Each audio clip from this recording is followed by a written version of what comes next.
Hey guys, welcome back to Backseat Filmmaking. I'm your host Derrick, joined once again by my two wonderful co-hosts Tanner and Seth. And today the three of us are going to be taking a look at 2016's The Nice Guys, written and directed by Shane Black. Hope you guys enjoy.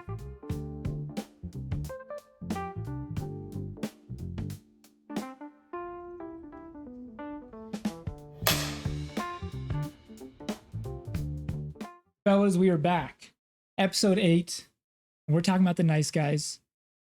I'm hosting once again. We'll see if I go 3 weeks in a row or something. Tanner just keeps getting out of it.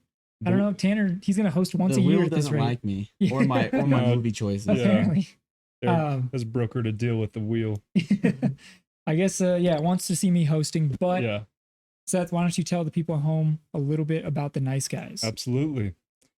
So, in 1970s Los Angeles, a mismatched pair of private eyes investigate a missing girl and the mysterious death of an adult film actress. All right. Brief description. We're going to break it all down for you guys. If you've never seen the movie, I would tell you to honestly stop this video right now, go watch it, and then come back, please. We could use the engagement, but it's a really good movie, and we're going to spoil the whole thing. So, Spoilers ahead. before we get into the movie, you know what time it is. Cue the music. It's trivia time.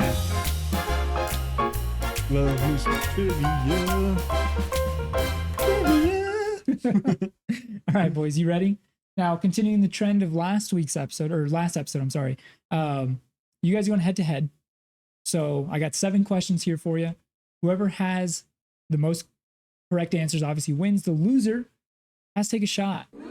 So keep that in mind. Try your best here. Hopefully you guys did your research. How are you guys feeling? Feeling all right. Yeah, Feeling good. feeling pretty Okay. confident. Yeah. All right. So. These could be kind of tough. So I think for a shot, March would intentionally throw this game. that's true. Good luck to you, sir. Good luck to you. Good luck to both of you. Let's get it started. Good luck to you, question master. Thanks. I'm going to need it. All right. Question 1. In 1997, Russell Crowe starred in another conspiracy crime thriller set in LA. What was that? Ooh, I guess I'm going to give that to Tanner. Yeah. LA Confidential. Yeah, he did LA it the proper Confidential. way. Correct. All right. Do we have to let him finish the questions, or is it just go ahead? Ooh. You know what? Honestly, you can cut me off because Okay. last episode, Tanner did that for one of the questions. He knew where I was going with it. So Okay. if you guys, feel free to just Okay. knock it out if you guys know where I'm headed. All right. 1 point Tanner, 0 for Seth. Starting off hot again, Seth. Yeah, I have you know. No, he had it. It's an early game. All right. Question 2. Another prominent actor who appears in LA Confidential alongside Russell Crowe is also featured prominently in this film. Who's that actor? Oh gosh. Both prominently? Yeah. Mhm. I mean, if I don't know it, like right off the. Oh, is it the mom? What's her name? What's the Oh. actress's name? No shot. I know the name. Gosh dang it! But it's Bud White's love interest. It isn't is Bud Gosh White's love dang it. interest. I'm gonna get 0 points. Me too. I don't know the name. Since you guys both don't know, I am going to give it to Seth just because he at least knew who I was referring Sweet. to. But yeah, it is, I believe it's pronounced Kim Basinger. Okay. But yeah, Oh, okay. yeah. So, yeah, same lady. Mm-hmm. Crazy, right? Kind of weird, kind of cool connection, more connections to LA She's Confidential. well known. Well, not amongst us. Yeah. Right, I know. Yeah, I mean, clearly, I'm guessing on her last name here, but I think that's correct. All right, 1-1, a tie ball game here. Question 3. A young boy appears in the opening scene of this film, played by the same actor, Tanner. Oh, actually, no, I don't know his name. Oh, okay. Played by the same actor who portrayed Harley Keener in Iron Man 3, also Yeah. directed by Shane Black. What is Wow. the name of that actor? I'm sorry, I don't know your name. I don't know your name. You guys taking an Taking L on this one? taking Yeah. the L. It is but- Ty Simpkins. Ty Yeah. Simpkins. Okay, still a tie game, 1-1. Question Good kid 4. actor. Yeah. Good kid. I mean, he was in a ton of stuff too as a kid. He was in like Mhm. Jurassic I mean, World. He was in Yeah, that's right. Insidious, I think. He had one line in this one. I think it's at the I end. don't even think he gets a line. Does he say I was something? about to say that, but I think right before that scene ends, I want to say he says something. Oh, you know what? I think Misty does. Yeah. Yeah, I don't Yeah, think I he don't says think a he says a word. word, So yeah. kind of interesting. Question 4. In 2005, Shane Black directed a different crime thriller set in LA. Kiss, kiss, bang, bang. Kiss, Kiss, Bang, Bang. I'll go and read out my question just for some Yeah. context. But yeah, in 2005, Shane Black directed a different crime thriller set in LA with a star-studded duo in the lead roles. What was that movie? Kiss Kiss Bang Bang. Question 5. Seth takes the lead, by the way. 2-1. Question 5. An A-list actor appears briefly in this movie in a blink and you'll miss it cameo. This actor has previously been directed by Shane Black twice. Who had a cameo in this movie? Twice Shane Black. I'm just gonna say Robert Downey Jr. You're correct. Okay. Robert Downey Jr. Really? I don't know. I guess it's a spoiler. Blink So and miss it. yeah, I'll get to the scene. Okay. When it's a pretty pivotal moment in the movie too. Yeah. It is a wild cameo now that I know that it's there. It's pretty funny actually. Let's see if RDJ is in the movie. see if I 2016 Warriors this one. Seth's pulling away. What is that? 3-1 then? 2016 Cleveland Indians. Oh. Same year. Mhm. Oh, same year as the movie. Well, hey, there's a lot happening. Not in my favor. A lot of connections we can make. Well, Tanner, you only have the chance to tie, but it could get you out of taking a shot. We have 2 questions left. That you could cement your win with this very next question. So question 6, you guys both know the answer to this. So this is going to be who can answer first. Okay. What year is the film set in? 2016. Or, I don't even deserve it. Tanner, ooh, I just nice. heard what year. Yeah, me too. No, I honestly I had the same thought Dang it. too. The movie is set in 1977. Tanner's I didn't correct. deserve 3-2. Tanner, you could tie it with this last one. This one is a tough one.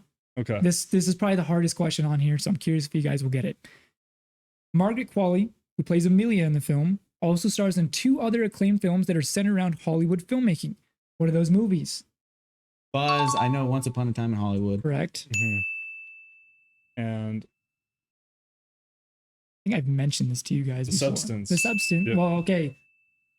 I wouldn't guess, have known that. Yeah, I guess a half point. I I wasn't guess going to say that.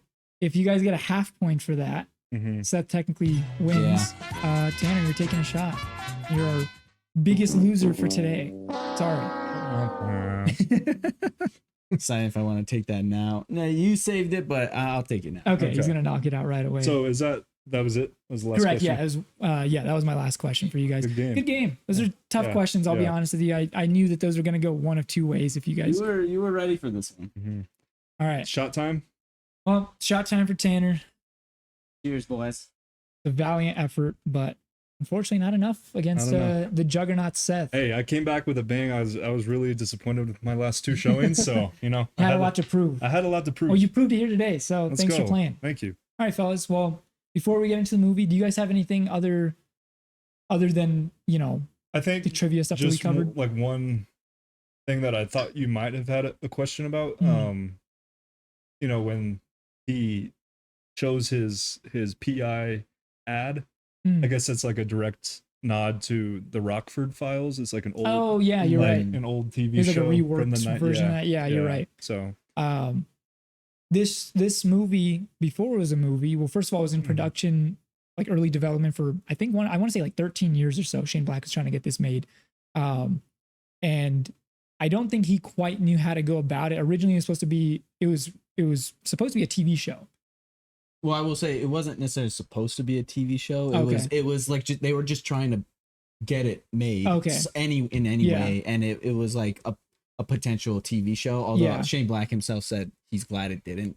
Well, it worked out in the end, I think, to its advantage. And I think initially it wasn't supposed to be a period piece either. I think that might have been the missing link that took him a while to kind of get over, because it was supposed to be set in the modern day, and then they end up changing it to the late 70s. And I think it definitely works in that kind of throwback neo-noir detective vibe.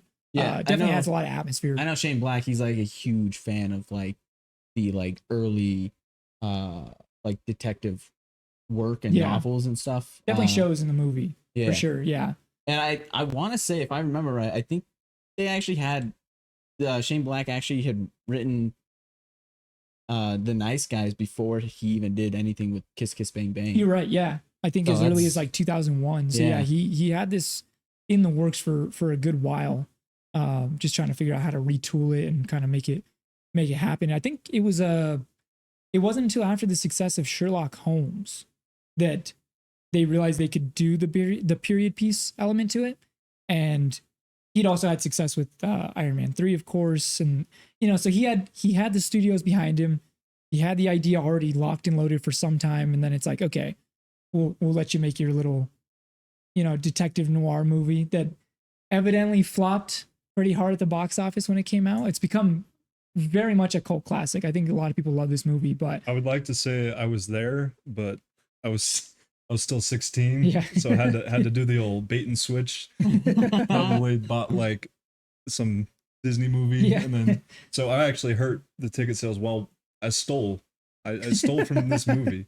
But So, you at least were there to watch it. and so I spread you were there the news. You're there in spirit, but not Yeah. in box office Yeah. numbers. Yeah. Yeah, but the movie did flop, and obviously that's why we never got a sequel, which a lot of people have now requested that they make, and I don't think we're ever going to get that No. by this point, but Yeah, I would have loved it, but probably for the it better. feels like at this point it would be too hokey. Yeah, exactly. I think it'd be like too many callbacks maybe, and you know how these sequels end up going after a good while. So Do you give any credence to the theory that this is an LA Confidential sequel? I've seen the theories that specifically Russell Crowe's character could be an older Bud White. Yeah. I guess I could, I it's like that. yeah, I- it's a fun little Yeah. theory because it's like That he he's- has the same kind of tendencies Yeah. to protect women. same temperament. Although Yeah, I will exactly. say, I don't know if the years would quite I match think, up. I think they do. I think they might actually, He's like because I think it's like in the 50s. Yeah, and then 20 Uh, years later or so, 20, 25 years later, could roughly seeing it line up. It's a pretty solid Yeah, like little fan that's theory true. that people Yeah. have. I think But that'd I be guess- I kinda thought it was fun. the 40s. Oh, I don't. I think you guys are Even right. then, if it was like 30 or so years, That- you know, yeah. I could see that But- working out. I guess it's immediately debunked with Kuttner. What's Yeah, her- Kim again. I think Basinger. I think is her Yeah. how you say her last name. Yeah, I know it right. Who knows? But Maybe it's a she could be someone else. She could Yeah. just be the same actress. But shout Yeah, out Bud White though. shout out Bud White, and hopefully we get to talk about LA Confidential at some point. I know it's a favorite of all of ours, so that'd be a lot of fun. But enough about Yep. LA Confidential. We're Yep. talking about the Nice Guys. Nice guys. You guys ready to get into it? Let's talk about Let's it. do All it. right. Let's talk some film. So we open with a nice little overhead shot. Has our main protagonist credits, Russell Crowe and Ryan Gosling, of course, and then we get our title drop, The Nice Guys, in that neon font. It's so iconic. I love it. Also very- a great throwback Warner Bros. Yeah, logo. the Warner Brothers. Yeah, Yeah. I love that. Love that You logo. get an immediate needle drop with it too. Yeah, so you get some funk music playing over this cool overhead shot over the Hollywood sign, and then it slowly pans into a home where a young boy he's calling in his dog. He let his dog out for the night to use the restroom, and comes back in, and this is Ty Simpkins, who has had previously worked with Shane Black in Iron Man 3, and he so we see him. It's late at night, and he's sneaking into his parents' bedroom, and he's grabbing a nudie mag from under his parents' bed. Right, he goes in there with the flashlight and takes it out. And it's funny because he's in the hallway, just like, and then even in the kitchen, just looking at it wide in the open. He doesn't go to like his room. And he's like hiding Drinking away. some milk. Yeah, he's just glass of milk, and he's just like looking at this picture of a naked woman, of course, and Misty Mountains, I believe. Misty Mountains, correct. So this will come into play very shortly. Who that is in terms of the story, but yeah, he's looking at Misty Mountains and he's admiring her, right? And in the background of the window, we see him in the kitchen. A car drives off the road erratically, and as he's walking through the hallway of his house, that car comes crashing through the house. I mean, it goes clean through all the way to the other side, further down the hill, and may have seen Amelia recently. And he goes into this bar. He's asking the bartender if he's seen Amelia, and he says yes. She was in there a couple of nights drinking, I think he says bourbon martinis. Oh, that's disgusting. Oh, that's disgusting. And so he asks if he'd be willing to pool credit card receipts. And the guy says, yeah, fat fucking chance. And he tries to bribe the man with he has a little folded, what bill is that? Origami t-shirt. I don't. It's like a $5. Yeah. It's like a $5. It looks like a $5 bill folded up into a little t-shirt. And he's like, did you make that? And he's like, is that a t-shirt? He's like, made it myself. He's like, it's nice. And then he's like, and then the bartender shows that he has like a club behind the bar. He's like, I made this myself. So basically tell him to fuck off. I also do not advocate for smoking cigarettes, but the problem he looks just very cool just in this bar, just while he's trying to convince him with this dollar. Ryan just a Gosling very just good- looks super. I mean, he's a great looking man, obviously. The and then whole movie. I like his drip is facial hair crazy. in Yeah. this, the stash good. chops combo. That's what we were talking about. Like Yeah. even his hair and stuff. Like he looks great. I tried to emulate his style a little bit here, but I Yeah. think I'm coming up a little bit short. I can't really I'm not pulling off a Ryan Gosling, all right? Hey, no one's Ryan Gosling, but Ryan Gosling. Yeah, exactly. So he basically, the bartender is telling him to fuck off. He's not going to give him any more information. So we cut to the next little sequence here where Ryan Gosling waits till after dark. Bartender's closing up for the night. He takes off and he's got a hat on. Yeah, he has a hat. He has his little glasses. Mode. He has the MCU incognito disguise. Yeah. and he approaches that back door that he just saw get locked up, and he has a little like kind of cloth wrapped around his hand. He's gonna punch out the glass, and I like that he's like lining it up, and then the cloth kind of pulls up a little bit. He has to fix it, and then he punches through the glass and just cuts himself real deep across the arm. And that scene is just, I mean, hilarious. Oh yeah. When I saw this movie for the first time, and I'm like, oh, this movie's like actually really funny, and I'm so excited to see where it goes from here. But it doesn't work without his narration. Yeah. In it. Oh yeah. With him being like, sometimes you got to do things you don't want to do. Yeah. It's worth it, as long as you get the results. It's just so unexpected that he's gonna cut his wrist. You're like hearing the narration, you're assuming this guy's very competent in his job. He's the best at what he does. Let's see what happens when he gets in the bar. Right. Because we're gonna find something out. Doesn't even get that far. Cuts to him in the ambulance. Yeah, it cuts to the ambulance and he's like bleeding out. Yeah, the paramedic in the back's like, we're losing him. Go. He's trying to and get up. Yeah, he's trying to get up, and they're trying to pin him back to the little bed. And then he comes out of the hospital in a wheelchair. The nun's wheeling him out. He's wearing his little Dodgers hat, and he's smoking. He lights up a cigarette, and then she's like, so are you willing to find God? Yeah, are you willing to find God? He puts the hat on her head, and then he's like, I'm trying to find Amelia. Yeah. So he's still laser focused on finding this Amelia, but he might not be the best equipped for the job. As we've seen now, he's not a great detective. Here we get a little glimpse. We cut back to Healy, and we get a little glimpse of his personal life with his apartment, his little tiny apartment, and his very, very efficient like morning routine. He wakes up and like his shoes are right next to his bed. Literally, like he's like in his clothes already for the day. And like slips the shoes on, he grabs his watch, pops it on, he goes, starts brushing his teeth, he feeds his fish, and then he has a little word of the day calendar, and and it's equanimity. Yeah. And it's like the skill of being calm or something like that or whatever. And he reads it out and he's thinking for a moment, and then he decides to use it in a sentence. And he says, in her betrayal, he showed equanimity or something like that. And it shows a little flashback of him and his wife at dinner one night, presumably some time ago. And his wife goes, she says, honey, I'm fucking your dad. And he just he does the spit take, and he's what and she like delivered in such a deadpan kind of like she's not even looking at him, she's just eating her food. Yeah. And so we see that his wife had an affair on him some time ago. He's divorced.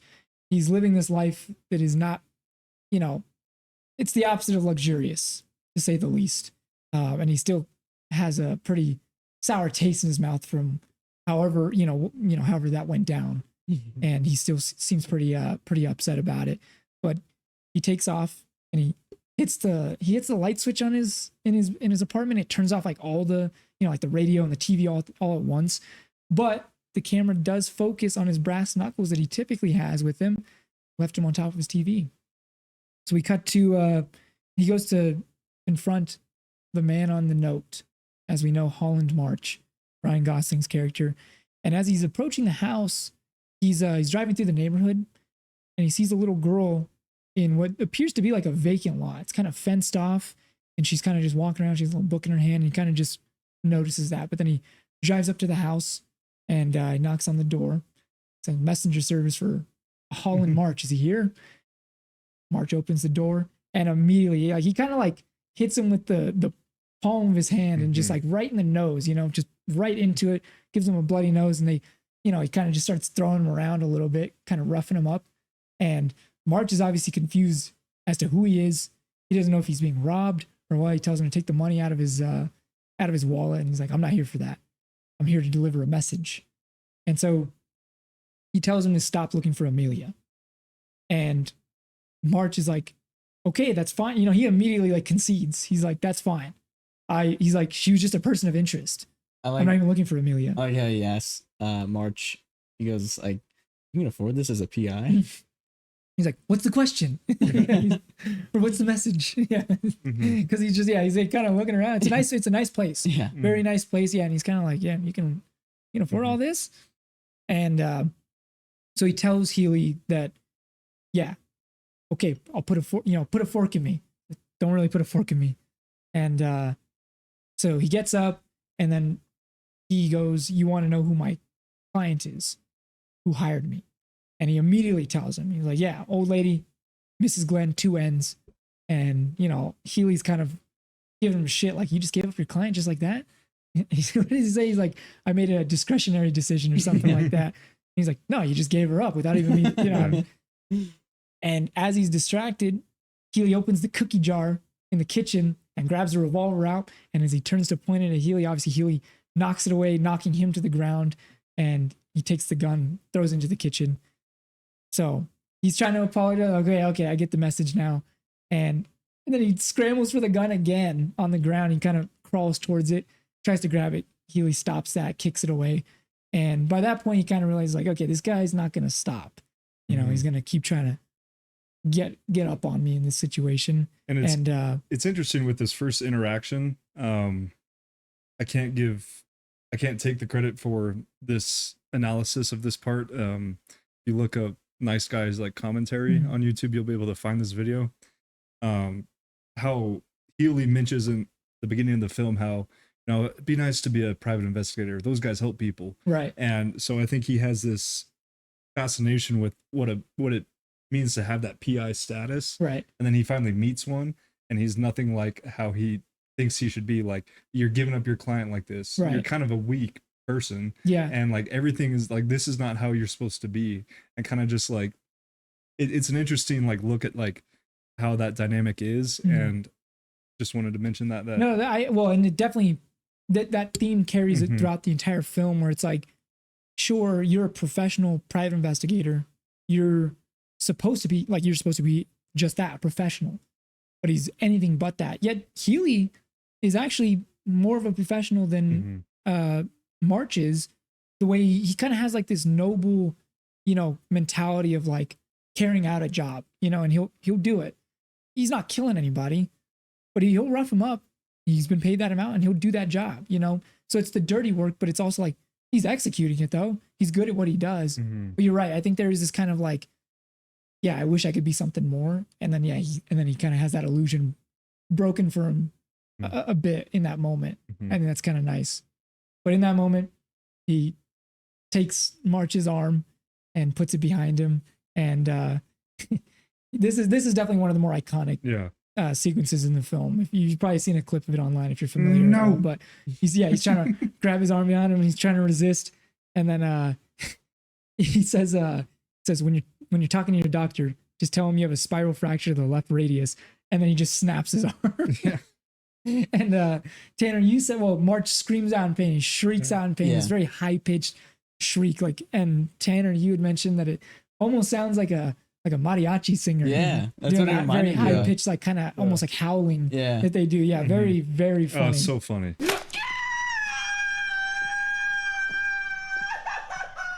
Hilarious. Like this movie, this is like very early on into the film, and the movie has very quickly established itself as a kind of like a comedy first. Yeah. It leans very much into the comedic aspect of it, but just with that backdrop of the detective subgenre. I'd give it like a comedy thriller type of genre. Yeah, definitely. Yeah, it blends the genres very well. Yeah. It has the perfect balance. I think it doesn't really ever try too hard to be funny. For the most part, I think like pretty much all of the jokes land for me in the movie, and there's a lot. Like it's really funny. It's a really interesting way they use the comedy to support the kind of the terror of what some of the things that they're dealing with. Right. Yeah. Because it's like kind of like some of the things that they react to are like a very normal human way to react to things, and it's funny though. And so it's like always leaning in, like never trying to flip it and be like, okay, now we're serious people. Right. Like it's just like this. They stay the same people throughout, really, with growth in other areas, but like the same kind of personality. Yeah, the movie is very, there's a lot of action, there's a lot of big stuff that obviously we'll cover later on, but you're right, the comedy it keeps this lightheartedness throughout that I think just makes it a very easy watch. So if it's if you're maybe not into like crime thrillers, I'd say this one is not like a lot of others that you'll see out there that maybe are downers or maybe take themselves way too seriously and like, oh, I got to be in the right mood to watch something like that. This one balances everything super well. It's a very easy movie to put on. Yeah, exactly. Yeah. Oh my gosh. You gotta have a couple therapy sessions before you watch those. Exactly.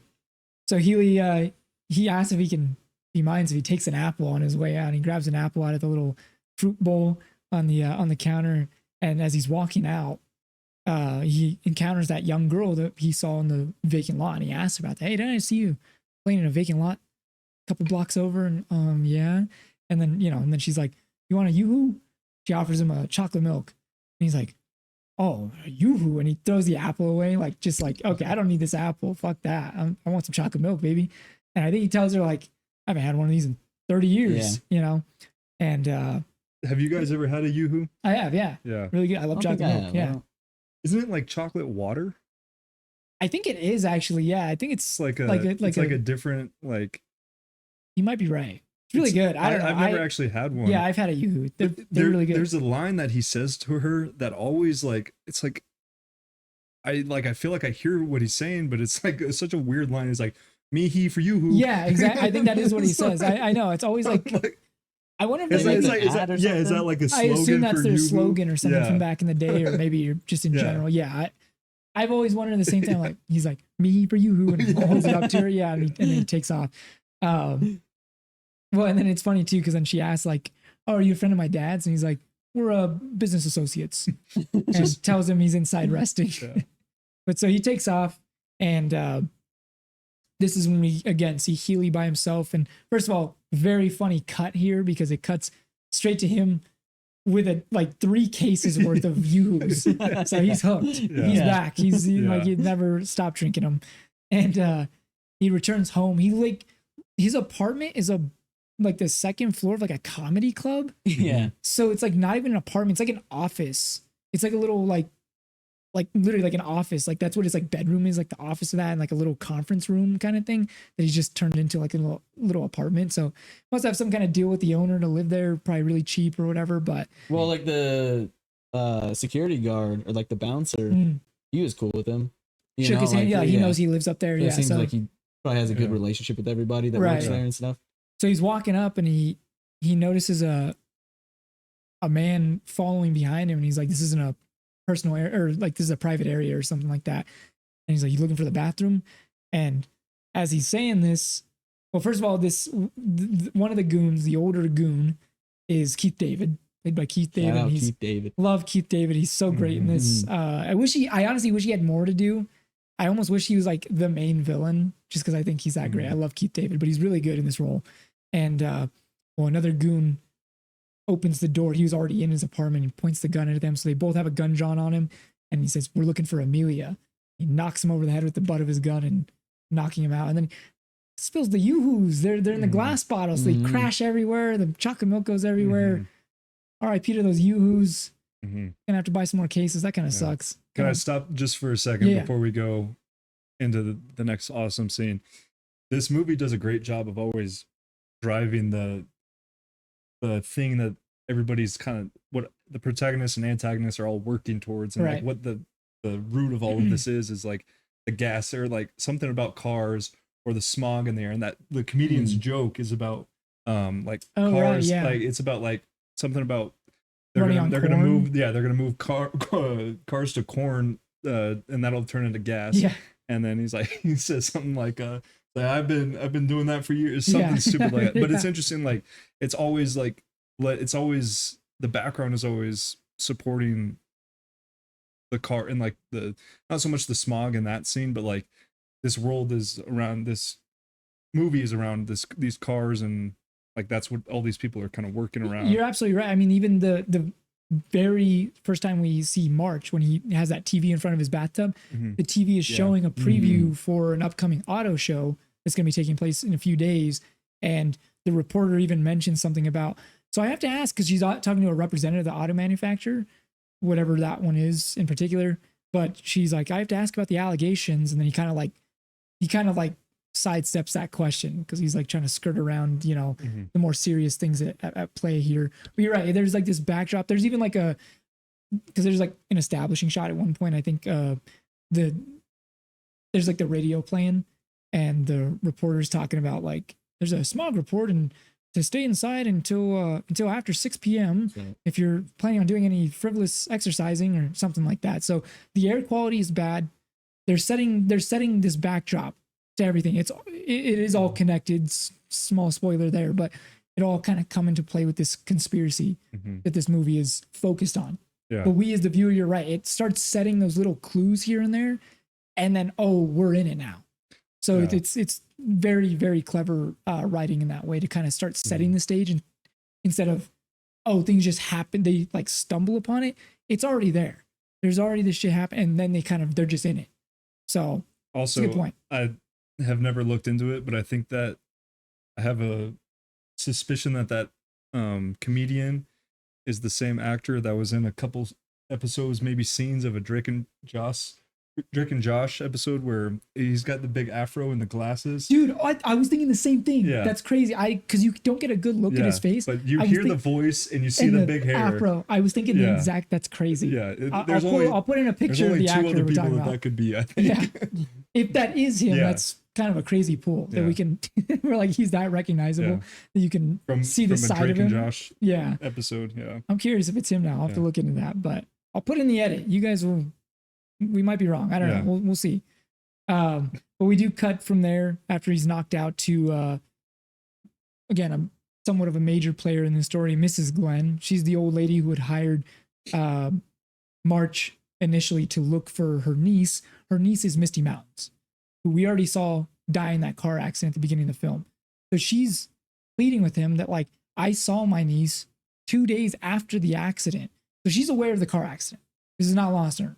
This is a few days ago. So she's well aware that she's been ID'd by the medical examiner, but she's convinced she saw her after that accident in her house. She saw her clear as day, she says, through the window wearing a pinstripe suit.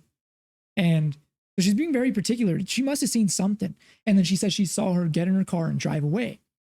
So March isn't really hearing it. She knows this lady. She's an old lady. She's got these super thick lens glasses, so she probably can't see very well. I think March even describes those glasses as her looking at 2 Coca-Cola bottles. Yeah, like she has actual Coke bottles for glasses. So he's not buying it.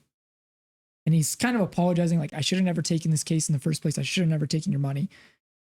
Again, scumbag. He does this often that, we see him many times. Oh, actually, that's part of his introduction too. There's another old lady who has she's hiring him to look for her husband who's been missing. Yeah. And she's like, as she's describing the last time she saw him, he peers over and sees his urn with his ashes labeled right there in the living room. And he's kind of like, so when's the last time you saw Frank alive? And she's like, well, since the funeral. Yeah. Or when, and so. And then he says, I'll start right away. Yeah, I'll start right away. So he's willing to take the job for a check, even though he knows he's not going to find anything. He doesn't care. So he's very immoral. And in the case of Mrs. Glenn, he finally kind of puts his foot down. And she's still like, she's like, well, even if that wasn't my niece that you saw, this Amelia girl, maybe she knows where my niece is. And she's willing to continue to pay as she pulls out her long hair and the glasses. He's like really erratic. He seems coked up, right? He's like coked out, and he's kind of like, he talks real funny too. Like he's very energetic, especially compared to Keith David, who's kind of like, he's got this deep voice and talks pretty calmly and stuff. It's kind of a funny little pairing that they have. I don't want a little side story of them or something. I want to see what they're going on. What's their dynamic like their everyday work life? I don't know. But they're asking what he knows about Amelia. He feigns ignorance, of course, and says, I don't know where Amelia is. Sorry, I can't help you, And Keith David, I'm just gonna call him Keith David because I don't think his character has a name. Probably like Hitman number 2 or something. Number 1. Yeah. He says, "Hey, hotshot," and he's talking to the other goon, and he says, "Come in here, I found something." And the other guy goes in there, and he's looking around. Healy is trying to warn them, like, "Oh no, don't open that. It's for a friend. It's one of those bags that if you open it," and then as he's trying to explain that, the ink from one of those, it's like a one of those fucking, what is it, like ink cartridges or whatever? It explodes if you open it with like money in it or whatever. So, I mean, blue ink everywhere. It goes against the glass and it just gets his entire face and he's screaming. He's freaking out. He can't see shit. And he goes over to the fish tank and he's like trying to wash it off. And he's like, you know, that color doesn't wash out, right? And he's like, I tried to tell you. And you tried to fucking tell me? Like, you tried to tell me? He tried to tell, and he reaches in the fish tank and he grabs one of the fucking fish and throws it at him. It's the wall. Yeah, and he's like, oh, wait, what are you throwing the fish? He's like, would you tell your buddy here to act like a professional? And his reaction that Keith David has is just like doesn't even say anything. Just like, I know. I'm you sorry. gotta hit us with what happens when he goes for the second fish in there. Well, he's like the guy. Now we can call him Blueface. Yeah, we can call him Blueface. You're right. And he gets the second fish, but I think he's like, he's furious, and he's like, "Oh, you fucking fuck!" Goes over, gets the second fish. He's like, he's just waving in his face. He's like, "I'm gonna make you fucking eat this." He's like, "Come on, what are you doing?" He's like, yeah, he throws that fish right at him too. Fucking like flops on it. Yeah. And then so this is when Healy he gets up and he kind of like, you know, he's like kind of like acting like he's like injured and stuff, and he's kind of like, you know, you guys come in here, you rough me up, you ask a few questions, I get it, it's part of the job, but you did something different, you pissed me off, you made an enemy. And he's like, but then he quickly flips on that light switch that turns everything on, right? Turns on the TV, the radio, and the fucking lights and everything. And they're disoriented by this. And Blueface fires off a couple rounds. One of them striking. Yeah. He hits a lady in the apartment across the way, like, you know, in the shoulder or something, just knocking her over, and she screams out. And Healy jumps through the window to that office/bedroom of his. Great somersault, dude, like perfect dive through, like perfect, like symmetrical, and then into the somersault. Yeah, like incredibly spry. David, he's an older man. You know, something's going on with this whole Amelia situation, and he's offering March 2 days pay, $400 to help him find this Amelia, because he now feels threatened about his living situation. He says, I don't want to, he's like, I like where I live and I don't want to move. And he figures March has to have some kind of lead on this girl. And if they could figure out what's going on here, maybe they can stop whatever's happening, you know? And again, this is part of him wanting to do good, even kind of going out of his way to do that, because he's not hired by anybody to do this. March, you know, he's only willing to do it. He knows money talks. So, but he also tells him, he's like, 3 days pay. And he's like, $600, that's fucking robbery. Oh no, doesn't he tell him that, like, when he's telling him what he knows so far, and then to finish the rest of the story, you're right, to give him more information. Three. He's like, 3 what? Yeah. Like, yeah, you're right. So yeah, he does give him a little context as to how Amelia is connected to Misty Mountains. Oh, this is a really funny line, because he's like, he mentions Misty Mountains, and Healy goes, Misty Mountains, the porno actress. And he's like, the young lady. The porno young lady. The porno young lady. Yeah.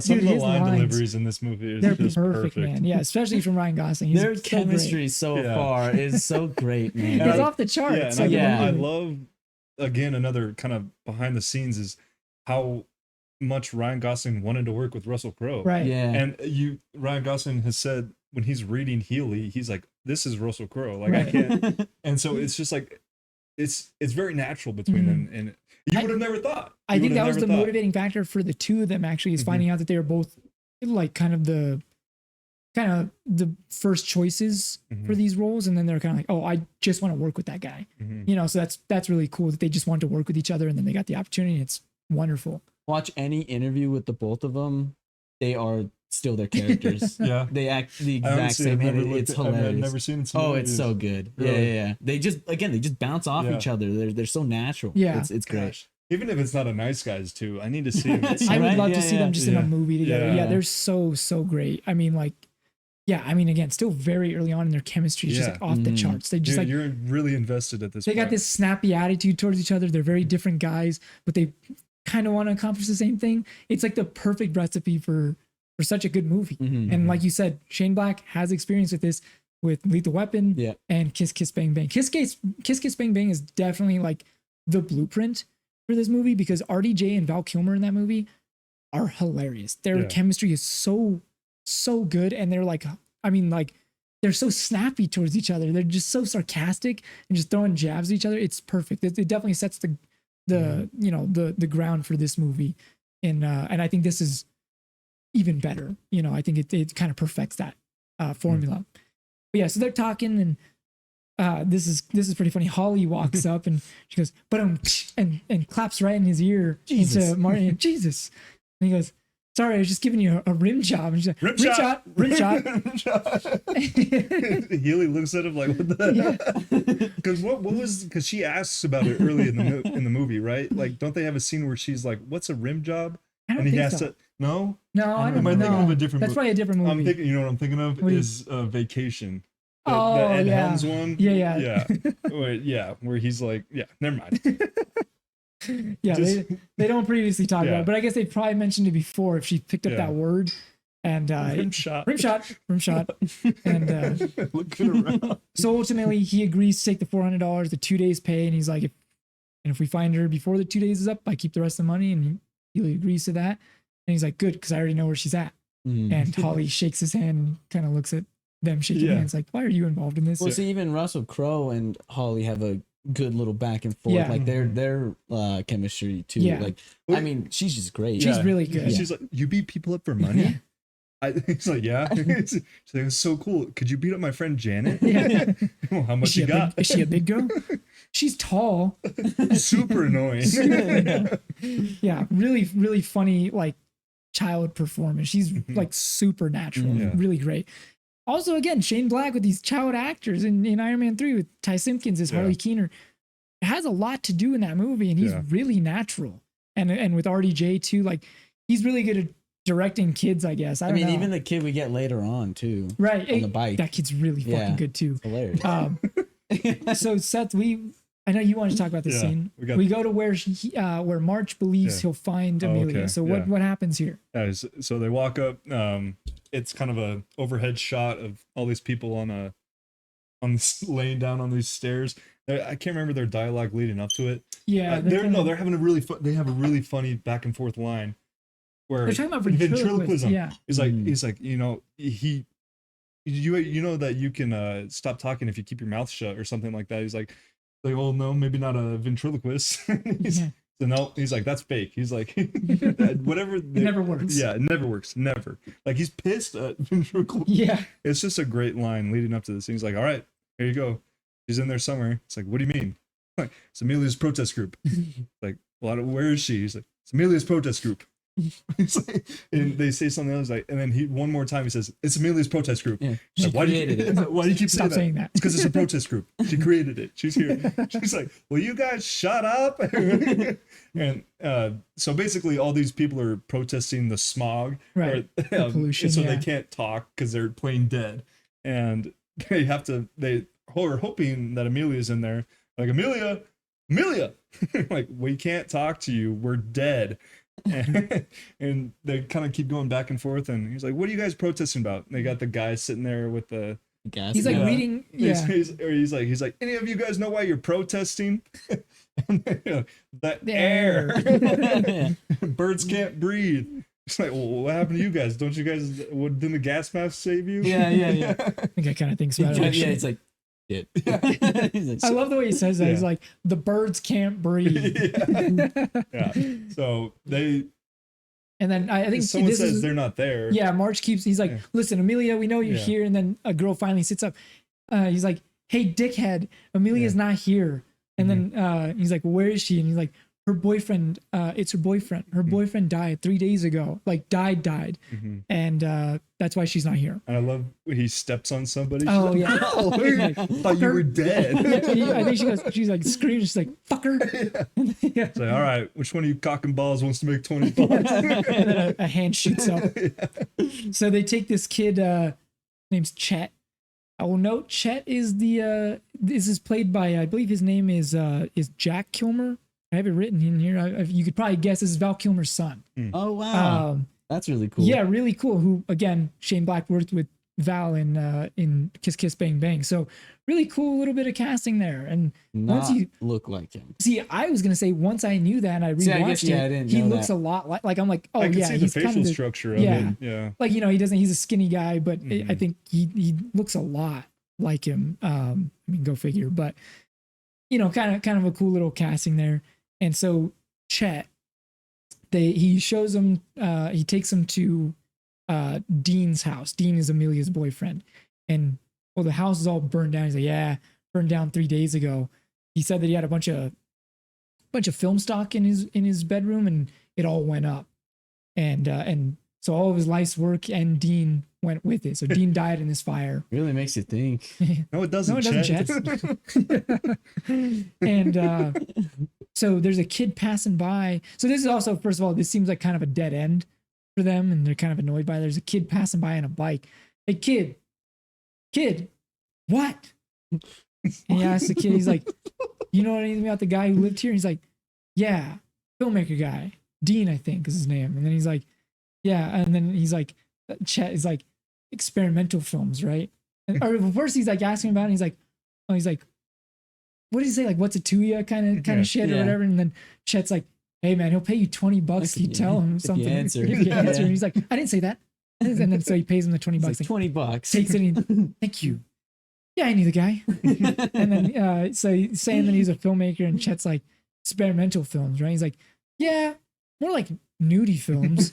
And he's like, did you ever see a girl named Amelia, dark hair in here? And then he's like, no, I saw that famous chick, Misty something. And he's like, you saw Misty Mountains? He's like, yeah. Talked to the producer too, Sid Hatrack. And he's like, no one's name is Hatrack. He's like, yeah, well, anyways, I have to show my dick because I got a big dick. And then he's like, and then he's like, okay, whatever. It's like, they got enough information. And he's like, you guys want to see my dick? He's like, no, man, no one wants to see your fucking dick. So they're walking away, and then as the kid's riding away, he goes, hey kid, what was the name of that film? He's like, I don't know. How do you like my car, big boy? And then he kind of rides away. So now we're clued into what Misty meant in her dying breath. How do you like my car, big boy? Is the name of the film. It was trying to, that they were trying to make. Last words. Yeah, I guess that must have just been her dying brain, kind of like the last thing on her mind. Like, and then she just got in a car accident. Maybe she like, how do you like my car, big boy? Kind of thing. I don't know. So from there, yeah. So they have a little more information, but that doesn't mean much to them. That means more to the audience than it does to the titular guys, as I'll refer to them from here on out. So the guys are driving though, and as March is driving, he notices a sign. And he says, Hat Rack. And what? And they pull over and he's like, Hat Rack. He's like, Sid Shattuck is his name. So it's not Hat Rack, the kid, Hat Rack, whatever, close enough. It's Shattuck. So Sid Shattuck, he's a porn producer, right? So that's who he was referring to. And they realize, like, if we can get a hold of this Sid Shattuck guy, maybe we can find a lead on Amelia. So they're trying to get a hold of him on the phone. And whoever he's talking to on the phone says that they're getting ready for a big party at Sid's house. And they decide, okay, let's go to the party, see what we can find there. Maybe Amelia's there. Because they said on the phone, whoever they were talking to, that Amelia would be right back, implying she was there. So they're like, okay, let's go to the party. And Marge is telling Holly to stay with her friend, and she suggests staying with her friend Jessica. And he goes, the one with the Hitler stash? And this is notable because this is one of 4 references that Marge has throughout the film referring to Hitler. For some reason, just kind of funny. So this is the first one that we get, the little Hitler stash. And so the guys go to the party. Big, extravagant Hollywood. So Healy suggested they split up to speed up the search for Amelia. And March immediately starts getting loaded. He takes a little cigarette off that lady's like a headdress that has like a bunch of cigarettes, and takes that off, grabs 2 coupe glasses, and he starts pounding drinks already.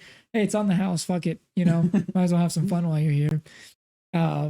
March is getting progressively more drunk, of course, and Healy's looking in an office. And in this office, it's Sid's office. There's wardrobe for the film, and he's looking around. Well, he finds Misty Mountain's wardrobe for the film. It's labeled on there with her name and everything.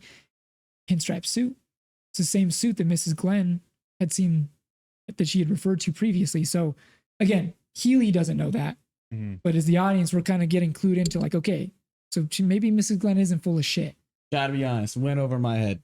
Okay. Yeah. Yeah, it's kind of if you watch it enough times, like I had to for this, I'm going, okay, pinstripe suit. They mentioned this like 3 times. So that's kind of cool. But then he also he looks in like this film casing, like a film reel casing, and there's a note in there for some kind of appointment. But this note is the same kind of note and in the same handwriting as the one that Amelia had given to him previously with the information for March. What is that, a cow? What is that? Pig. No, it's the other way. He's like, what is that, a pig? He's like, oh, it's a pink cow. Yeah. Shit. It's a pig sticky note. It's a cow. Oh, cow. Yeah, Jeez. It's a cow, but it's pink. So I think maybe that's why I thought, what is that, a pig? It's a cow. It's inconsequential. But yeah, it's the same note. Yeah. Style of note that he had received previously, and he makes, he takes that with him. Then we see Holly. Healy also sees her in this screening room watching a porno with these, adults, like, party goers. And he's like, hey, Holly, I don't think you should be here. Your dad told you should leave, you got to get out of here. And it's like, fucking dude is like, get out of my way, man. He's being real fucking, he's like real annoyed. And fucking dude, Healy just grabs his head and slams it into the glass table right there and just cracks it right there. Shot of like from under the glass under table. the glass, yeah, perfect. And he's like, this girl's a minor. He's like, you shouldn't be showing her this shit. And then he's like, well, he wasn't showing it to me. She was. And it's the lady next to him. And then he's like, well, she shouldn't be watching this either. And he's like, watch it. I'm in it, man. So she's a porno actress. Like, oh. Yeah, and he kind of gets uncomfortable and he's like, just get out of here. And tells Holly to leave. And he questions the lady if she knows where she could find Amelia. So she's doing her investigating. She's trying to help with the case. She wants to crack the case, but I don't think she realizes what she's getting into. So she's pretty good, though. She's pretty good. She knows how to play coy, but I think she sticks out, obviously, because she's a little girl. So it's it seems a little more suspicious. But so then we cut to March. He's fucked up. He sees a lady out on the balcony, and they're kind of joking with each other. Before that, too, he goes to like the bar, and he's obviously very, very drunk. She could place me. He's like, okay, good idea. He's like, you go throw up, and then we'll take care of the body. See, and I don't know if that was a nod to like what we just got from March of him not being able to smell, where when he's searching the body like for his wallet, you could see Healy kind of like in disgust, like maybe visibly too of what his face is pretty messed up. He almost looks like he kind of looks like he smells something, like it just smells like bad, right? And he can't stand it, and then. But the only way March was able to see him was just from the lighter. Right, he's sitting right next to him. He didn't smell him. Yeah. That was like that's a good point. Neat little detail there. I think so. I think you're probably right. Yeah. We cut to Holly. She's still perusing the house, trying to get some more information on Amelia, trying to figure out where she's at. She's her sister. Well, yeah. So she's approached by a lady who's like, "Hi there," and then she's like, "Are you the one that's been asking about Amelia?" And then she's like, yeah, she's my sister. See, and I can't seem to find her. So, and there's a couple creepy guys looking for her. So I just want to find her and make sure she's okay." And the lady, she seems pretty ominous, right? She's like, "You seem like a decent enough kid. I'll take you to her." So she takes Holly away. She lures her away. And then we cut back to the guys. They're carrying Sid Shattuck's body. They're trying to get rid of it. And they're kind of going back and forth because Healy's asking March, like, how did you end up down here? And he's like, what, did you fall off the balcony? And then he doesn't respond. He's like, you did. You fell off the balcony. He's like, you're fucking drunk. He's like, I'm not drunk. He's like, you can't even fucking walk straight. And I was investigating the mermaids. Yeah, he's like, it was wet up there. I was in the pool. And he's like, you were in the pool? Yeah. I was investigating. He's like, I was questioning the mermaids. Yeah. So like, what were you doing? Yeah. So finally they get to this nearby fence and they're gonna throw the body over.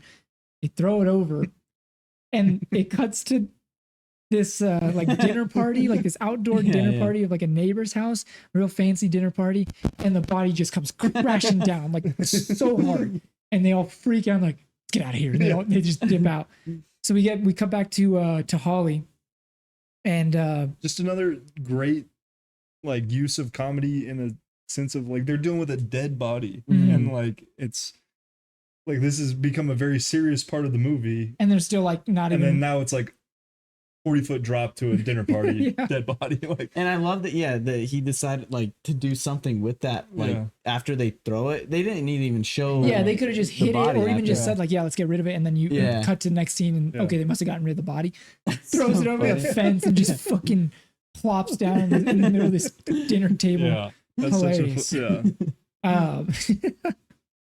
So we oh, I forgot to mention Holly, that lady did lead her. I forgot we already saw this. The lady lures her away and she leads her, Yeah, to I a could take limo. you to her. and she says, this one says she's Amelia's sister. She gets in the limo. It's Blueface. Mm. Blueface is he says, "Is that a fact?" And he kind of has like a smile and he kind of turns his blue face towards her. So after they dump the body, we cut back to Holly in the car, and Blueface is kind of he's kind of threatening her, and he decides to approach her, and he now realizes that this house, or this vacant lot, was March's house that had burned down some time ago. So he's asking Holly about that, and she's like, "Yeah, Dad never comes here. I think he feels guilty." And he's like, "Guilty for what?" And he's like, "Oh, Mom had been complaining about a leak in the furnace for a while, and Dad couldn't smell it because of his nose thing, and that's what evidently led to the burning of the house." Does that mean she died in that fire then? Think Is that so, what I yeah. assume that's what that's implying? I know they don't say it, but Well, Very I think March mentions his wife dying, oh, okay. and it doesn't. They don't say how, but then that That would obviously- make sense, yeah. And it really puts everything into perspective about why March is the way that he is, this drunk, careless guy, because he just like he has nothing to live for. I feel like he's just like, fuck it, and that Oh, and also feeling responsible for your wife dying. that too, yeah. I mean, he feels mother like of guilty for your the daughter death as well. of, yeah. Like that's Horrible. Like it really kind of like adds like this new weight to this movie that up until this point has been very lighthearted, but now you're going like, damn, this whole scene just restructured both of these characters into like, oh wait, these guys are a lot more layered than I realized. Yeah, and I think we're left to assume that he probably picked up the drinking Yeah. Right. because of this event, and then even that note of the "you'll never be Yeah. happy" kind of Like, thing. Like, just I like he like- just doesn't like himself. I Yeah. think he just fucking hates himself. Well, like you mentioned earlier, like how this movie really blends the comedy with the serious undertones of it all, like really well, to where you can laugh throughout the whole movie, but also get this feeling of like seriousness Yeah. throughout each character, and like this, there's more depth within them, not just humor, and like the reason why maybe March is the way he is because now we found out, like, now we as the audience have that context, yeah. and it adds 'Cause way more weight Like, to it. what's one of the quickest ways to get to like a character is they make you laugh. So Right. you're invested in that. And then when you find out there's more that meets There's more Meets pain. the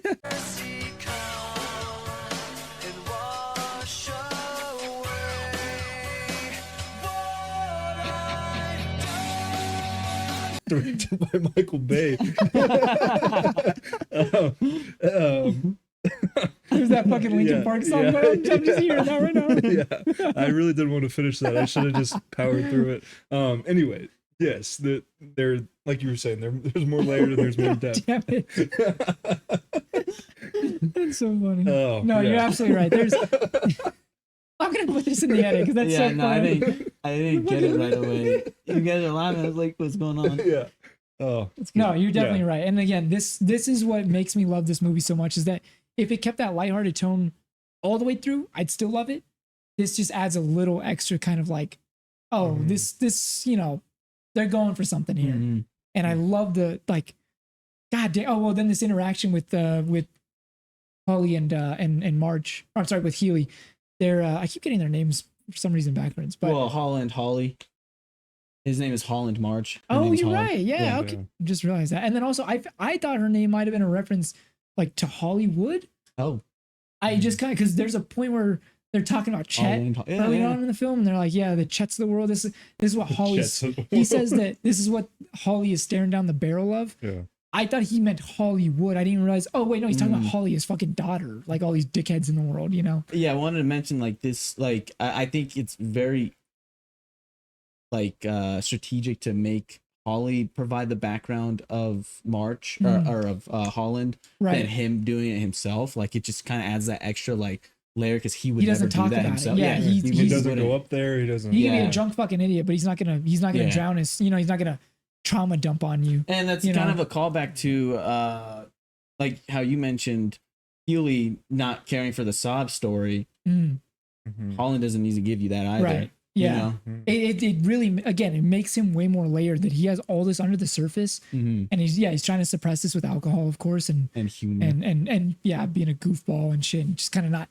and being a kind of a scam artist too. Like he's just like, fuck it, you know, he's in a very destructive mode because I just feel like he can't, you know, reckon with that, his reality. Yeah. But yeah, so Healy and Holly have this nice interaction where, after that's revealed, then he starts to walk away and she asks him, Mr. Healy, are you a bad person? What did you do to that man tonight? Did you kill him? She's skeptical. She kind of figured even at the scene of the crime that perhaps he had done something to aid in his death. And he goes, of course not. And she goes, that's good. I knew you weren't capable of something like that. And he's like, don't stay up too late, you know, and he leaves and he gets in his car. And he kind of hangs his head somberly, very like, fuck, man, what have I become? You know, and he like, it's a really like, to me, it's a very powerful moment where it's like, Healy is kind of like, damn, I got to be better. Like this world maybe isn't so bad. People like Holly, the youth, even though he started off the movie with a narration about how kids know too much and they're kind of shitheads or whatever, all this and that, they're always, you know, maybe there is hope. I think that's why he's connecting with Holly so much because like she's so, like you mentioned, pure. Yeah. Like it's brought him back to a point in his life that maybe things weren't so rough. He wasn't having to fucking, you know, be a fist for hire or whatever you want to call it. Things were more simple, more pure, more innocent, and kind of makes him want to be a better man. But he feels bad that he just lied to her and he did kill that man. He did do something that she would consider horrible. And if she knew the truth, she'd be very disappointed to hear, even though this guy was a fucking murderer, gangster guy, you know, whatever. But so after that scene, we got to the next day. Holly and March are they're in their car. They're driving back to the house, and you can already tell March is drunk, and he's just like singing along with like the song, and then he's like, woo woo, yeah, woo woo. He's like hitting his hand on the side of the car, and Holly's visibly annoyed, and she kind of like even pulls in like very abruptly, you know, over the little the driveway curb, you know, and fucking, you know, and they get out and they approach Healy, who was waiting for them because they were supposed to meet the next day, and he's like, I don't know what time to get here. He told me afternoon, you know, and he's like, yeah, sorry, we had to stop at the bank. We were getting your money. And he also has like a new suit too. Yeah. And he's like, what do you think? He's like, purple. He's like, it's maroon. It's purple. And that's when Holly walks past the two of them, very annoying. You know, she's like, we stopped at a bar. That's why we're late. So yeah, he had been drinking. He obviously doesn't care about the situation at hand. And they go inside, and Holly is breaking it down for Healy that, you know, they don't want to act too soon on this whole thing because they want to try to squeeze a second installment out of Mrs. Kuttner. Basically, they're not even going to try to find Amelia, or at least that's what they would what March would normally do. He's not even going to try. And Healy's confused by this because he's like, I was paid to do a job, you know, like I'm going to do it, and like we need to find this girl. He also paid. Yeah, he also paid March. Yeah, he's like, you. I paid for a detective. Yeah, you know, and March is like, I don't know what everyone's so upset about. We're all having a drink in the afternoon. We just got paid, and he's the only one obviously drinking. Yeah, he had just slammed like half a glass of bourbon, and then he already has another drink. Like he's we're all having a drink in the afternoon. Yeah, and so Healy's like, you know, forget it. I'll find the girl myself. And Holly's very annoyed by this because she's like, she sees something in Healy that she wishes she saw in her dad. They're like, why couldn't you be more like this? And she's saying that he's the world's worst detective. He's like, I'm the worst. I'm the world's worst detective. He's like, did I stutter? You heard me, you know? And he's like, got a pretty sweet ad though. And he shows him a little fucking ad with like the drawing of him and stuff. And it's so funny. And then she's like, why do you always have to be such a fuck up? And you're always drinking and lying and stuff. And he's like, honey, we've talked about this before. Don't say and stuff. And she's like, I hate you. And he's like, turns around. Yeah, that's fair. Then, so then, yeah, Healy's leaving. He's walking out, and March pipes up and he points out that the note isn't referring to a flight as he had previously thought. It's referring to an apartment. So he's like, yeah, the apartment's like by the airport. You know, he's like, it's a dump. I'll take you there. You know. I kind of love. Oh well, first he's like, I love that he kind of cooks right here. Yeah, Like, he's like no, because he's like it's like how the Chinese do it. The date's in front. He's like, so it's not a date. He's like, and also FLT isn't flight. It has to be flat. Like apartment. Saying there's a flight overnight curfew. Yeah. You know? So it's like he's like putting all this together. And you're Yeah. like, oh shit, wait, what the hell? Yeah. All right. You have something. And Holly's even like, oh, yeah, there we she's very go. impressed All by right. this. Yeah. And it's funny too because then Healy stops by the door and he's like, did he stop? Yeah, and then he continues. So he explains all that, and then he's like, "I'll take you there." And then they take off and they go to this apartment complex. And you're like, "Yeah, you know what's going on?" So they're asking her, "What the fuck is going on?" Actually, you know, like what is this whole conspiracy? And she breaks it down for them that like she made this porno because that was the commercial element to sell this film and to get it out there to distributors. That within the storyline of the porno, as everyone knows, you watch. But she's saying that that's where they're exposing the car manufacturers for the catalytic converters. So they have all of the information, incriminating evidence against them in the film. And that's why her mother, head of the Justice Department, who even though she is saying that she's pursuing the auto manufacturers, she's not. They're lining her pockets. And she's going to let them walk. And she's trying to suppress this film from getting out there to the public because if it does, then everyone will know. But if they were to suppress it, and that's why everyone's dying, it was involved in this film. Dean, Sid, Misty, and obviously Amelia's been on the run this entire time. So they're trying to kill everybody and trying to get all the copies of this film destroyed so this information doesn't get out there. And they like, you know. Well, I think March even goes like to your point earlier where he goes, like, so you're saying this porno, the point is the plot. It's not a porno. Yeah.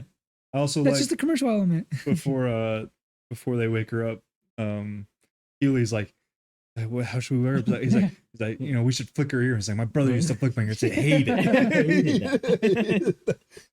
So yeah, they kind of walk away. They kind of leave her be to rest, and they're kind of talking like, I don't know, man, she might be crazy. I don't know if she. And then Healy's like, well, people are trying to kill her, so like maybe she's got a point. March gets a phone call. The phone's ringing, so he walks away, and it's Tally, Mrs. Kuttner's assistant, calling him saying that Mrs. Kuttner didn't explain much, but she needs $100,000 in cash delivered to a drop-off point, presumably some kind of blackmail money. And she's asking if March would be willing to take that money for her. And, you know, he's like, what does he say? He's like, oh, well, he tells her that they found Amelia. And she's like, you found Amelia? And he's like, yeah, you should come over. Because he also, like, he's like into her, you know? Oh, yeah. And she's like, oh, I'll send the family doctor. And then so they agree to meet her back at the office building, retrieve the cash in the briefcase. And she mentioned specifically when she gives him this briefcase that she packed it herself. That'll come into play very shortly here, but there's this brief little kind of story that Healy is telling March about a guy he knew that worked the Nixon detail back in the day, and in his last moment of death or something like that, or they see a guy that was dying. He got in a car accident in his last moments. Well, he was with President Nixon. Nixon gets out of the car to check on this guy. So he's saying that in this guy's last moments alive, he sees President Nixon, former President Nixon, trying to like check on him if he's like okay. And he's kind of like, so what you're saying is there's two ways to see a situation. Like, yeah, he's like, you take me on this epic fucking journey of a story, and the whole point is that there's two sides to look at things. He's like, just say that. He's like, wait, you didn't like the story? He's like, well, yeah. He's like, it's kind of weird. Yeah, it is kind of weird. So they take off with the money. They're going to the drop-off location. Expecting an angel, you get Nixon. Yeah. They're driving to the drop-off location, and Keely's telling March that if anything goes south, and that's what March comes back in with Holly. He's like, it's over. Mm-hmm. And she just points to the window, and he realizes Amelia had left. Like, shit. This is incredibly convenient. And even to John Boy's surprise, Amelia is running through the neighborhoods. She runs out. She sees a car, flags it down. Whose car? It's John Boy. And he goes, wow. He's just like, I will say, him not even knowing if Jessica was Amelia or not, he immediately knew that this girl was Amelia. yeah. You know? Really odd that he wouldn't know who Amelia is. I agree with that. That is kind of strange. Just saying. I wonder if he was trying to play that off, though. To Holly, like, okay. oh, so this must be our patient. Yeah. And then he's like, no, she's in there. And he's like, oh, okay, you know. That's the only thing I could see. Picture of her. He probably did. He's very calculated. I have to assume that makes sense. But that is a because this is when he's still doing the family doctor bit. Yeah. That is my only theory there. Well, Amelia flags down this car. Obviously, he pulls over for her, and she's like, help, I need to get out of here. He fucking executes her, you know, and just peels out. And it's such a, like, cold, like, heartless killing. You know, I mean, that's what he was sent there to do, and goddamn, just fell in his lap. And just seeing her body just, like, flop over, and he just peels off. It's like, damn, wait, all of this for that to happen? That kind of, you know, so you get this shot of them now at the crime scene, and just like this cool little shot that I again, kind of captures that vibe that I like about this movie so much. That's like, in a weird way, kind of cozy. I don't know how to describe it. Maybe it's just like the nighttime of LA, but it's like this kind of shot that pans upwards. They're kind of like, they're feeling very defeated. Her body's being covered, you know, by the paramedics and stuff like that. And where do you go from here? Amelia fucking, you know, she got, and that was their whole job, was to protect her. So, they, from here, they're feeling pretty defeated. They, you know, Amelia's dead. Justice probably not going to be had. They arrive back the next day to March's house. It's all taped off, obviously, and they're going to stay in a hotel for a few days. He's telling Holly that they're going to get room service and whatnot. He's like, I never liked that palm tree. Yeah, never trusted it. Yeah, and she finds that very funny. Yeah, she laughs. That was the first time we see March at the vacant lot too, right? At the scene of the crime, where he's like kind of like by the fence. And he's like, not totally on the lot, like on the property. He's right outside of the fence, but he's looking at it, and he kind of has this look on his face, like he's pissed. He's like, and I think it's a lot hitting him at once, like because she just so happened to die right in front of where their house used to be, so they had to be there. And then he's going like, holy shit, I haven't been here in I don't know how long. We don't know when this accident took place either. So for him, it's probably a very, very hard thing to kind of be looking at right now. Well, they're at the house. They're trying to figure out, what do we do now? You know, Mrs. Glenn pulls up, and she's berating March about, well, you know, where's my niece? Have you found it? Have you made any progress? And she's explaining everything to Healy now. They're like, no one believes me. Why does no one believe me? I saw her clear as day through her window wearing a pinstripe suit, and then she drove off at a desk. And then that's when Healy goes, that pinstripe suit, I've seen that before, you know? And March is like, you've seen that before? What? And he's like, yeah, it was in Sid's office. And he's like, it's wardrobe for the film. It's fucking wardrobe for the film. And then Mrs. Glenn goes, oh, like, because he like cursed. He goes, sorry. It's so weird. Her reaction, it's so fucking funny. Goes, oh, you know, because he's such fucking, they're feeling a little motivated though. That's a lead. Maybe this case isn't dead. There's something here. This pinstripe suit, that must mean something. And so the guys, Mrs. Glenn and Holly, all head to Misty Mountain's house. They go in there. They're looking around for clues. And March immediately knows what to look for. He figures, okay, I think I've pieced this together. Pops open a hidden projector in her living room. World's worst detective, huh? Yeah. And they realize what Mrs. Glenn must have seen was a projection of Misty from the film wearing that pinstripe suit at a desk, and then leaving the house, peeling out of there, must have been Amelia, who she mistook for Misty because as well. there had to be in a copy. Right, exactly. Yeah. And then they're kind of going, wait, so if she's watching the film, there must have been a copy. So the film's not destroyed. Not everything burned up with Dean. Where's that film? So they start to speculate further, and then Holly kind of points out that there's an auto show coming up. That must be where they're going to show the film to expose all the the investors, like they were going to show to the investors or something. Yeah, exactly. And then Mrs. Glinton says, "Does this mean my Misty is dead?" Yeah. Yes. I'm sorry. So we cut to the auto show. The guys have arrived there. They're attending the auto show to try to find where this film is at. They even go into the projection room. They're in there. They're filing through the film. They're going, not here. You know, what the fuck? We got to find Chet. He asked like some guys that are around the room or whatever. And I think March, he's like, hey, do you know where Chet is? And I don't know if he mentions he's by the bar. Yeah, he went to go get a drink. Yeah. He's like, thanks, buddy. He's like, wait, how'd you know my name? Yeah, how'd you know my name was Buddy? Yeah. Fun little. Just a little, so just a little gag. That's like purely just a gag. Yeah. That means nothing. I think that's so funny. Shane Black is, yeah, that's funny. Fuck it. We'll leave it in. So they're in the projection room. Tally has him at gunpoint. And March is still confused as to what is happening. He doesn't realize that Tally has played them for a fool. Or at least I think he has. I thought he was trying to play it off. I didn't take it as such. Really? I genuinely took it as him like still being like because he's just like he just likes her. He thinks she's high. He's just like distracted by the fact. Well, I thought that. I literally thought that. Tally, this isn't you. This isn't you. Because she's like, because March asked her, or I'm sorry, Healy asked her, have you killed anybody? Have you ever killed anyone? He's like, yeah, 3 people back in Detroit. He's like, oh. You know, so like, oh shit. Okay, wait, she has done this before.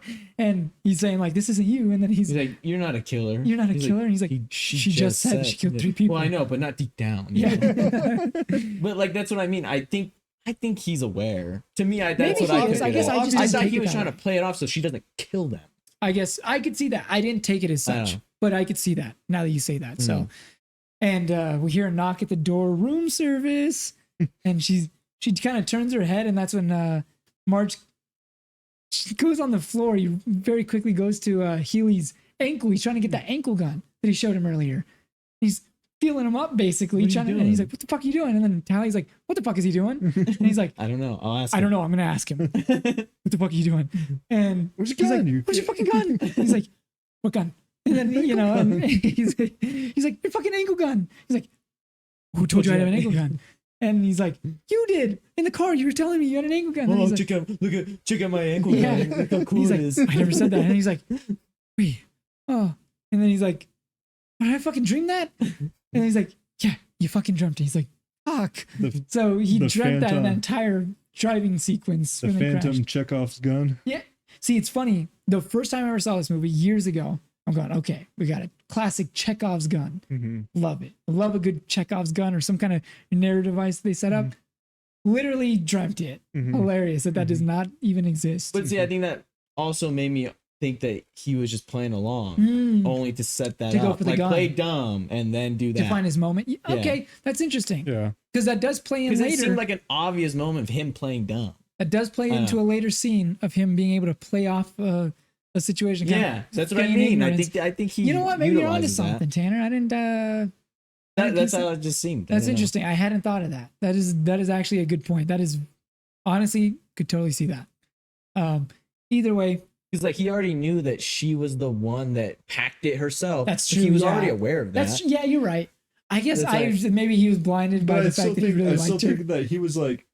I still think from the moment he said, but she packed it herself. That's what I mean. Like, but then that's when you realize, they did it because they literally go back to the house. I still think he's oblivious to that she's in on it. No, he had to have known by going back to the house and knowing John Boy was back there to get Amelia. He had to have literally known that Tally. I honestly took it as him being oblivious, as to like maybe Tally doesn't know how deep this goes. Credit, man. But I still think I can see it now though. I think he thinks that Tally was getting played too. No. By other people, and that or maybe she's being coerced into this, something like that. Yeah, either way, we She answers the door. She goes, Holly, we know it's you. That's who's calling for room service. And she wheels in the little cart, and they bring Holly in, and Holly goes, she turns around, she grabs a little coffee pot and throws it all over Tally. There's no effect. She goes, why did you just throw cold coffee all over me? Tanner, you had something about this line. Yeah, I didn't like that line. Yeah. I thought that was too on the nose. Yeah, we get it. Yeah. You know, I think just leave that line out. Have the reactions of Tally. Cut to, you know, Healy and March. And just kind of like confused a little bit too. And then it could have just cut back to Holly saying, oh, I thought it was hot. Yeah. You know, no, I agree with you. I think I just thought that kind of took the joke out. Like it took me out of the joke. I think it's one of those things where it's like they couldn't trust the audience for that brief moment to go, oh, it's cold coffee. Or even if you had something where Holly says, oh, I thought it was hot. It's like she literally had to say, why did you just throw cold coffee all over me? Whatever. So that was her. That was her plan to kind of almost subdue Tally. Yeah, and then March even. I like where your head's at, sweetie. Yeah. You know, so he commends her on her thought process, and he's still on the Tally's ground. Like, whatever, just everyone get over here. And she slips on the coffee though, knocking her out. She fires up around too and knocks her out. And what does March say? I think he says like, oh, that was easy, or something like that. Like, and they just pop back up, and they're like, okay, time to find Chet. And that's so funny. She just slips on him. So it did work in the end. We cut to John Boy. He approaches Chet at the bar, and he's saying that there's a problem with the film, that the film reel is all over the ground. He's like, it's all over the floor, and it's not the right thing to do. I'll never speak to you again. You know, and ultimately that convinces him, because what does he say, Tanner? He says you owe your life to a 13-year-old girl. Yeah. And just fucking knocks him out, you know, just cold across the face. And ultimately March gets he reaches out and he gets the film reel, and that's when he sees his hand. And instead of "you will never be happy," "never" is smudged out now. And he kind of like, oh, like he has this funny, you will be happy. Yeah. All is well. He holds up the. How did that hold up on his hand? I have no idea, because it's been like 3 days. Yeah. Holds up the film reel victoriously. All is well, and he kind of sits down next to a car. The cops are pulling up. He sparks up a cigarette, and he's sitting there, and we get that narration of like, sometimes you just win. Sometimes you just win. And you're like, fuck yeah, man. Like, let's go. You did it. Like, the guys, they did it. This is awesome. They got the bad guys. Except they didn't, because we got to our next scene, and Mrs. Kuttner is now talking to them. I don't know where they're at. I assume this is like a courthouse or something. She's talking to them, and we get Mrs. Kuttner approaching them, and she's basically telling them, like, you know, like she's going down. So they did get one of the bad guys kind of heading this whole thing, but she's saying, like, you know, your efforts are kind of wasted because someone else is basically just going to take her place. Someone will carry out her work, and you know, what's best for Detroit is, you know, best for America. And Healy's obviously like, even, you know, you don't even care about the fact that like your daughter's been killed and all, you're going to jail. And she's like, again, she's committed to this whole operation, I guess, but she's not really phased. And that's, we get our fourth and final Hitler reference with Healy. With March. He's like mocking her in German. And she's like, what is he doing? And that's when Healy's like, I believe he's making a connection between you and Adolf Hitler. So I don't know what his deal is with Hitler, but he mentions him 4 times in this movie. But then we get our final scene here in the bar, and March is pulling up to the bar to meet Healy, and they kind of just discuss the aftermath of everything. Yeah, basically the auto manufacturers walk completely scot-free. Mrs. Kuttner did go down, but I imagine, you know, probably not for all that long. And I guess their efforts were kind of wasted. Amelia died too. They're kind of feeling pretty defeated. I mean, even Healy is there drinking and smoking a cigar. Good to see you drinking again. Yeah, good to see you drinking again. Yeah. He's like, oh, great. You know, because throughout the whole movie, there's so many instances where he refuses alcohol. So presumably he had been sober for some time. now he's like, fuck it, I need a drink, you know. And got our new ad. Yeah. Sorry, you look a little Filipino. We see, what does it say at the top? It says the Nice Guys Agency at the top. Mm-hmm. So now it's their combined ad with the two of them, the little drawings of them that they look Filipino and or Mexican. Yeah. Kind of funny. And March mentions a new case for an old lady that is obviously a bogus case that they're willing to take on for the money. And it's like, this is where the pair's going to go. They clink their glasses and cheers to the birds. Mm-hmm. And Healy responds, hallelujah. Cut to black. Well, you get the bee. Shane Black. Oh, yeah, we do get our little bee. There's like a bee flying around, and March is trying to slap it away with like the newspaper or whatever. And and then cut to black. Yeah, great needle drop on the cut to black there. Great ending. Yeah, and credits. Boom. Yeah. Nice guys. Oddly enough, we don't get it directed by Shane Black right there. It jumps right into like the unit productions. I say because his last name's Black. No, I know, but I just thought that was odd because I was waiting for that. Cut to black, directed by Shane, written and directed. Shane didn't get that. I guess he's just too humble for that. He knew he cooked. He didn't have to put his fucking name. It didn't matter. But yeah, that is the entirety of The Nice Guys. Yep. Excellent film. Lovely little throwback neo-noir detective film. Obviously, I picked it this week. Do you guys want to hop it right into scores? Do you guys have anything else to add? Don't really have anything else besides the scores. All right, let's get into the scores. So yeah, like I said, I picked it this week. This movie, I think it's just cool as hell. I think it's super slick. It's very funny. It's paced extremely well. I think the action's really cool. The like conspiracy kind of crime thriller element of it is genuinely interesting and something I wouldn't really expect to see in a movie that takes itself so unseriously, and yet it's kind of like a cool, like, you know, drama in that way. Performances, unbelievable. Again, the chemistry between the two leads, but even all the supporting characters I think are wonderful. A lot of great cinematography. The writing is like just top notch. Shane Black cooked super hard, and I know I'm omitting the other writer of the film because I can't think of his name right now.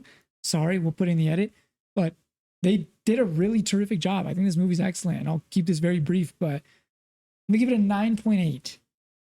I had originally wanted to give it a 10 if I'm being honest, because I was kind of wrapped up in the, you know, in the moment. But I think those slight moments, like the coffee moment, and even like there's a few others that maybe don't quite work for me that could just be restructured. Just like, I mean, then it's like a perfect film. And that's really, really nitpicky, but I think it's really awesome. So 9.8 for me. So that's what you got. No, it's definitely not a perfect movie, but it, you know, this movie is so much in my, it'll always be a core movie to me. It always holds just movie going nostalgia for me. I think this is one of the most, me going in to watch, you know, I went to see the movie because I saw Ryan Gosling, Russell Crowe. Let's go check it out. You know, I like these guys. Let's go see what it's about. You said you were what, 16 at the time? Yeah. Cool. Went on my birthday with Chase. Shout out Chase if you're watching. It was just, it's a movie that I literally had no expectations for, and it just blew my mind how entertained I was, how much I laughed in it. And I just remember walking out of that theater being like, wow, that was such an original, that was some original movie making there. And I was just really happy and satisfied with how I felt after that movie. And just, you know, Ryan Gosling to this point was like the Notebook guy and the cornerback from Remember the Titans, as far as I knew. And Russell Crowe was obviously Gladiator and everything. And, you know, hadn't seen these guys have comedic chops like that before. And so I was just will always be thoroughly enjoying this movie and laughing and finding new things to laugh about. And yeah, I think I'm going to give this movie a 9.73. Ooh. Oh, wow. Yeah. Is that his best? Is that your best score? No, Moneyball is okay. the highest. Moneyball slightly higher. Did you give Moneyball? Like a 9.8 something. Nice, man. Yeah, Well, yeah. no, Okay, great score so far, Tanner. I assume we'll keep that trend going. What do you got? Yeah, I do want to mention wasn't Ryan Gosling in Crazy Stupid Love before? I hadn't seen it yet. Okay. He was. But Yeah, he wasn't. But yeah, if you hadn't, I think that was a what, 2012 16-year-old. movie. Yeah. Oh, I want to watch Crazy Stupid Love. Great movie, by the Yeah, way. I know. Yeah, in retrospect, fucking I had awesome. I got on TBS at one point. Yeah, Anyway. I think that was a 2012 movie. Yeah. Something like that. Well, anyways, yeah, I mean, I agree with all you guys. I think this movie does such a great job with like that detective element and putting a spin on the comedy of it all and somewhat realism, because I know Shane Black had mentioned like the thing with obviously March like screwing up a bunch of times or thinking he got a clue and it wasn't a clue, and him tossing the gun out the window, like how those events would usually play out in a normal film like that. Like, yeah, the guy catches the gun, he starts shooting with it.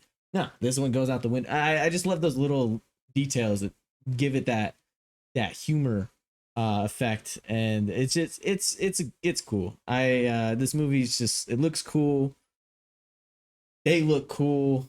It's just a feel good movie to me. Like it's so enjoyable, and yeah, I think just get into my scores because I agree with both of you two. I'm gonna give this just a straight up 9.